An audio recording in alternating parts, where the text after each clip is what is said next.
Oke, halo teman-teman semuanya. Kita masuk di mata kuliah di copywriting ya, teman-teman. Dan pada pertemuan pertama ini kita akan membahas lebih detail mengenai apa sih itu copywriting dan kegunaannya, serta gimana nanti caranya dia bisa masuk gitu ke hati-hati customer dan membuat mereka untuk beli. Nah, copywriting teman-teman untuk pengertiannya sendiri adalah seni dan ilmu menulis teks persuasif dengan tujuan membujuk atau mempengaruhi audiens agar melakukan tindakan tertentu. Jadi copywriting itu bukan cuma untuk mengajak orang untuk beli barang kalian, tapi cukup sebatas kalian membuat mereka bertindak sesuatu itu udah cukup banget teman-teman. Nah, itu udah masuk di teknik copywriting juga gitu. Jadi nggak cuma untuk membuat orang beli, tapi untuk membuat orang bertindak.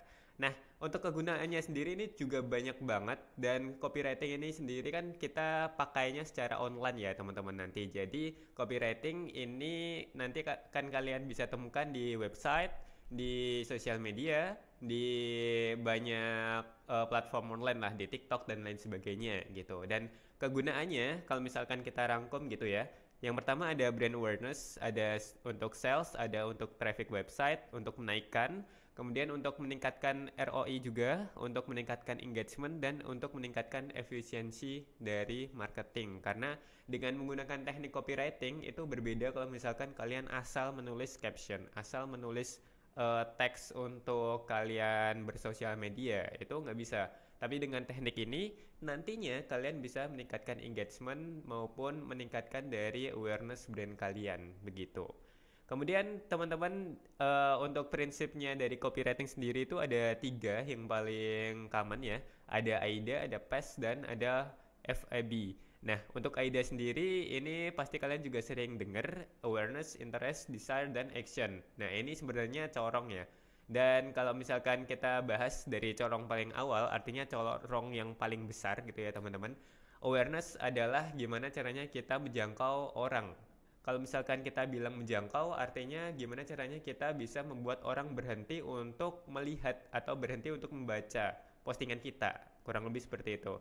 Kemudian interest itu untuk membuat orang tertarik gitu. Setelah dia berhenti, dia tertarik untuk nge-slide selanjutnya. Nah, itu untuk bagian interest. Kemudian untuk desire itu keinginan, gimana caranya kita membuat mereka ingin untuk terus-terusan nge-slide sampai akhir. Nah, itu juga termasuk dari desire. Kemudian terakhir action atau biasa disebut juga call to action, teman-teman. Nah, di action ini kita membuat mereka atau mengajak mereka untuk melakukan suatu tindakan gitu ya. Entah itu untuk klik link yang ada di bio atau untuk hal lain, misal komen untuk kalian mau komen apa atau ingin tahu rahasia lainnya komen di bawah dan lain sebagainya. Nah, itu nanti masuk di action. Kemudian ada pas juga teman-teman, ada problem, agitation, dan solve. Ini kita menjabarkan problem terlebih dahulu di paling depan. Jadi problemnya apa sih? Oh, problem dari orang-orang yang kekurangan serat adalah makan Nutella, seperti itu. Nah, ini problemnya kita taruh di depan. Kemudian kita tekanin lebih dalam lagi di agitation di slide-slide selanjutnya, dan di paling akhir itu kita kasih solvingnya. Kemudian ada juga FAB itu fitur, advantage, dan benefit. Nah, kita kasih tahu fitur apa sih yang ada di produk kita, kemudian kita kasih pemahaman advantage-nya, dan kita kasih benefit di paling akhir. Nah, ini saya ada contoh teman-teman untuk penggunaannya, dan perlu ditekankan juga untuk prinsip-prinsip dalam copywriting ini nggak harus runtut, artinya AIDA ya AIDA. Kalian boleh cuma A dan A, atau kalian boleh juga itu swiping dari A kemudian ke AS, itu juga boleh. Jadi nggak yang benar-benar harus paten AIDA ya AIDA, pas ya pas gitu. Dan teman-teman di sini juga kalian boleh lebih dari satu option ya. Misal ini ada AIDA, kalian bisa pakai AIIDA juga, itu juga bisa gitu. Jadi nggak harus saklek dengan prinsip yang ada di sini. Nah, ini contohnya teman-teman. Nah, ini saya pakai metode prinsip pas ya, teman-teman. Di sini untuk problemnya adalah ngeri. Wasir bisa berujung operasi. Ini penyebabnya. Nah, ini kan problem, suatu problem. Oh, ternyata wasir ini bisa berujung operasi, itu problem banget. dan kita kasih tahu penyebabnya. Nah, ini kita sebenarnya ada interest juga di dalam sini ya untuk ketertarikan. Ini masuk di idea juga, tapi di sini saya tekanin di pas. Kemudian ini agitation untuk penekanan, masalah-masalahnya ada kurangnya konsumsi serat, kemudian ada wasir stadium 4 itu pembedahannya mahal dan juga penuh dengan penderitaan karena sakit banget. Kemudian kita kasih di slide paling akhir itu solusi. Menjaga pencernaan tetap lancar, pakai soy joy dengan makanan yang penuh serat dan lain sebagainya. Nah, ini salah satu metode PAS. Jadi kita pakai PAAS. Nggak harus cuma PAS tapi juga boleh PAAS gitu. Oke, kemudian terakhir faktor psikologis yang bisa menentukan keberhasilan dari copywriting kalian itu apa aja sih? Kalau misalkan kalian udah memenuhi salah satu bahkan di antara ketujuh faktor ini, kemungkinan dari copywriting kalian itu udah powerful banget teman-teman. Yang pertama itu curiosity. Jadi keingintahuannya orang itu kalian bangkitin gitu. Kayak yang tadi kan ini kita juga kasih curious-nya gitu ya. Ngeri. Ini penyebabnya. Nah, itu kan jadi orang ingin tahu apa sih penyebabnya Wasir itu sampai bisa operasi gitu kan. Nah, kemudian ada promise, janji. Kalian kasih janji, oh kalau misalkan beli ini nanti kalian bisa dapetin diskon 90% atau kalian bakal dapetin satu produk lainnya gratis. Nah, itu salah satu janji.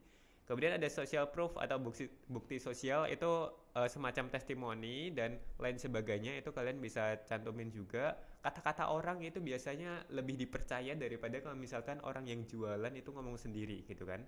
Kemudian ada halo effect atau efek halo. Kemudian halo effect ini lebih tepatnya ke gimana impressing pertama kalian ketika menemui suatu produk gitu ya. Jadi ketika kalian berhadapan dengan customer pertama kali itu usahakan kesan pertamanya yang paling bagus dan paling ngena di hati gitu.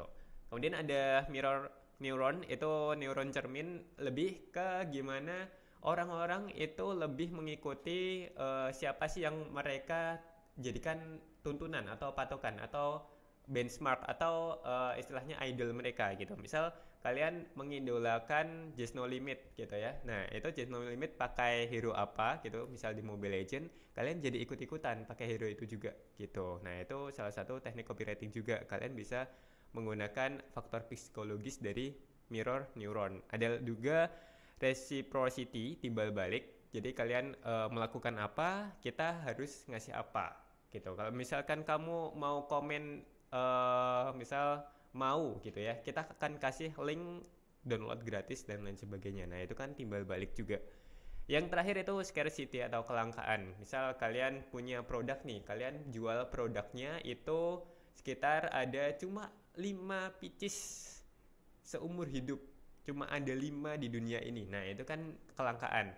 Tinggal 5 lagi, nah itu kan juga kelangkaan. Nah, itu salah satu faktor yang membuat orang-orang itu jadi kebelit gitu untuk melakukan suatu tindakan, biar orang-orang tuh nggak cuma sekedar baca-baca konten kalian aja, tapi juga tertarik untuk melakukan tindakan dari konten kalian tersebut. Oke, mungkin itu teman-teman dari introduction copywriting pada kesempatan kali ini. Terima kasih, sampai ketemu di video selanjutnya.